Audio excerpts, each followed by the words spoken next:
May bagong bili po ako na fan para dito sa kwarto. Ayan, ng mga bata.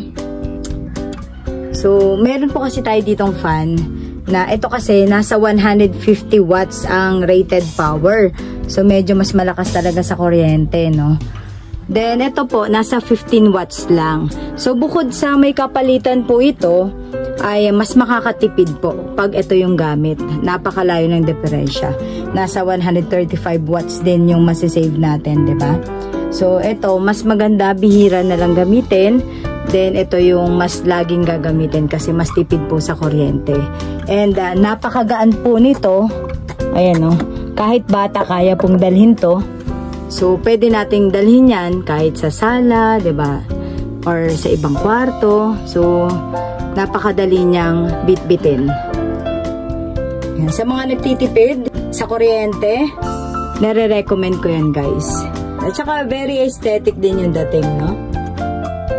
May mga naunang lumabas, diba? Yung mga clip fan. Pero, iba yung design nun. Tapos, may lumabas na stand fan din. Pero iba rin yung design. Ito naman, aesthetic. Mas maganda yung design. And mura lang din to, guys. Napakamura lang din. So, check nyo na lang po yung link dyan sa description box. Napakadali lang din po nito i-assemble. At nandyan siya sa video. Pinakita ko.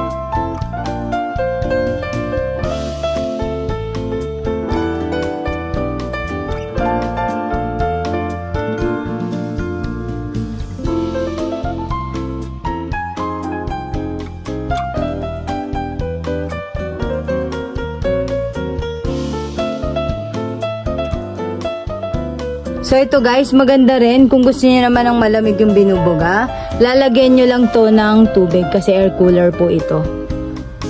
Yan, para mas malamig yung buga naman. Ngayon kung ayaw nyo naman lagyan ng tubig, pwede namang fan lang, hindi nyo na gagamitin to.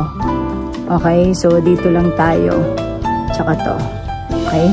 Or kung ayaw nyo nang lumilipat-lipat yung hangin, gusto nyo steady lang, huwag nyo nang gamitin to. Ito lang tayo. Okay, pag may tubig, ito yung gagamitin natin guys. I-on natin. Mura lang din yan. Pwede nyo makita yung product link sa description box.